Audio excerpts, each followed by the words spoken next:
Today, we're going to explore a story about a humble fruit seller and his son, a story that proves honesty isn't just a virtue, it's a superpower.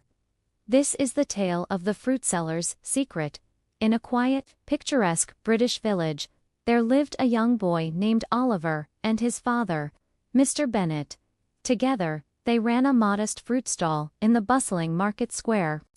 Their life wasn't filled with riches, but their small business was built on something far more valuable than money: unwavering honesty.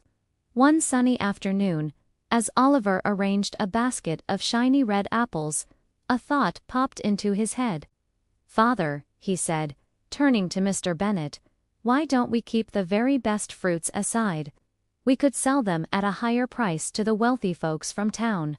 We'd surely earn more money that way." Mr. Bennet paused, a gentle smile forming on his face.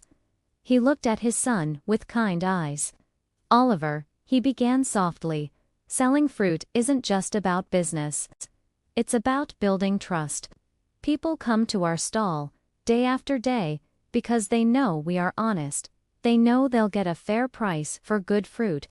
That trust, my son, is our greatest profit." Oliver looked down at the apples, still a little confused by his father's words. "Yes, father, I suppose so," he mumbled, not quite grasping the depth of the lesson. The days at the market were usually predictable, but one evening, the sky turned a dark, bruised gray.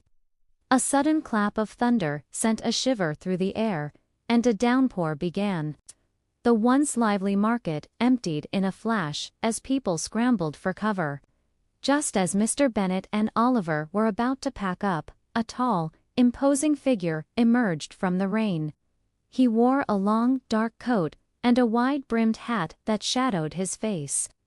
The mysterious man strode up to their stall. "Good evening," his deep voice rumbled. "How much for these mangoes?" He pointed a gloved finger at a small, perfect pile. Oliver, a little intimidated, quickly replied, "That will be 40 pounds, sir." The man nodded, reached into his coat, and pulled out a crisp, 100-pound note. "I'm afraid I don't have anything smaller," he said, handing the bill to Oliver. "Keep the change. I shall return for it tomorrow." And with that, he turned and vanished back into the rain-soaked evening. Oliver's eyes widened in disbelief. "Father, he gave us 60 pounds extra. We're rich."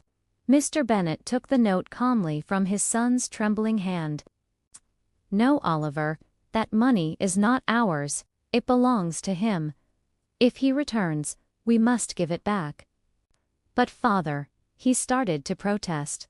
His father simply placed the money into their old, worn wooden cash box, securing it for its rightful owner.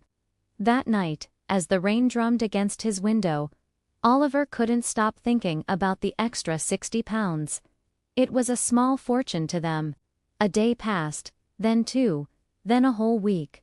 The mysterious Mr. Hawkins did not return. The 60 pounds sat untouched in the cash box, a constant temptation for young Oliver.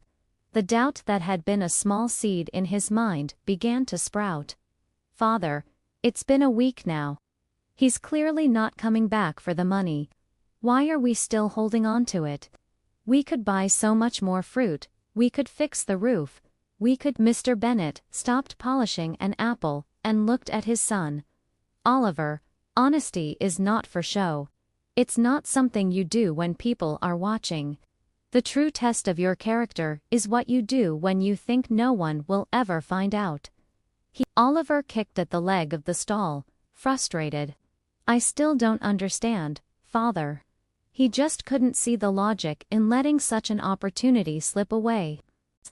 A few weeks later, the annual village festival arrived. The market was more crowded than ever, filled with music, laughter, and the delicious smell of festival food. Business was booming for Mr. Bennet and Oliver. But just as the festivities reached their peak, the weather took a turn. A sudden gust of wind tore through the market. A particularly strong blast hit their stall, and with a terrible crash, a large basket, laden with their best pears and plums, toppled over. "Oh no!" Oliver cried out, his heart sinking as he saw their day's earnings ruined. "Father, we've lost so much stock. How will we recover from this?" Mr. Bennet surveyed the mess with a calm expression, though Oliver could see the worry in his eyes. "Don't panic, son. Loss is a part of life, just as gain is. We must keep our faith. Good things always come to those who work hard and live honestly." But as they cleaned up the bruised, unsellable fruit, Oliver's mind kept drifting back to the £60 sitting in the cash box. It seemed like the perfect solution to their sudden misfortune. That evening, as the last of the festival-goers headed home, a familiar figure appeared. It was the tall man in the long coat, Mr. Hawkins. He approached their stall, his face still hidden in the shadows of his hat. "Good evening," he said. "I believe I left some extra money with you about a week ago. I've come to collect my change." Oliver froze. Good things always come to those who work hard and live honestly. He looked at his father, expecting to see a flicker of regret, but Mr. Bennet was the picture of calm. Without a word, he opened the old wooden cash box and took out the £60. "Here you are, sir," he said, handing the money to Mr. Hawkins. £60. Mr. Hawkins took the money, but he didn't leave. He stood there for a moment, studying Mr. Bennet's face. "You kept it. All this time, you remembered?" he asked, a note of surprise in his voice. Mr. Bennet simply nodded. "Money comes and goes, sir. A person's character does not." And then, the man reached up and slowly removed his hat and scarf, revealing his face in the soft evening light. Oliver and his father gasped. The man was not some anonymous stranger. He was instantly recognizable. "I am Edward Hawkins, owner of the Hawkins Orchards, one of the largest fruit suppliers in the entire county." Oliver was stunned into silence.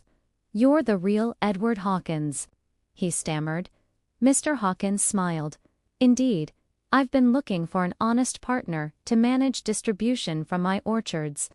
I heard many people in this village praise your integrity, Mr. Bennet, but I needed to see it for myself. This was my test." He then held out two things. In one hand was a heavy pouch that clinked with the sound of coins, and in the other, a sealed envelope. "This is an advance payment of £20,000, Mr. Hawkins explained. "I want you, a man of such profound honesty, to be my business partner. Your character is the asset I've been searching for." Mr. Bennet was overwhelmed. "I don't know what to say." "Thank you."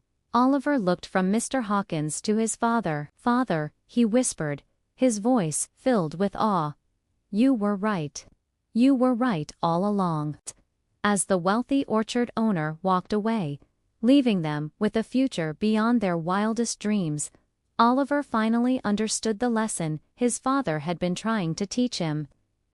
He looked at the bruised fruit on the ground, then at the envelope in his father's hand.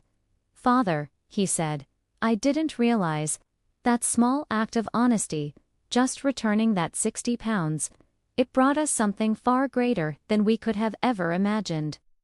Mr. Bennet placed a proud hand on his son's shoulder. "It is the small, right choices that build great futures, Oliver. Always remember that." And in that moment, Oliver learned the most valuable lesson of his life. Honesty might not always be the fastest path to success, but its rewards are immeasurable and everlasting. What do you think? Does honesty still hold this kind of power in today's world? Let us know your thoughts in the comments below. If this story inspired you, please give this video a thumbs up and subscribe for more stories that warm the heart and feed the soul.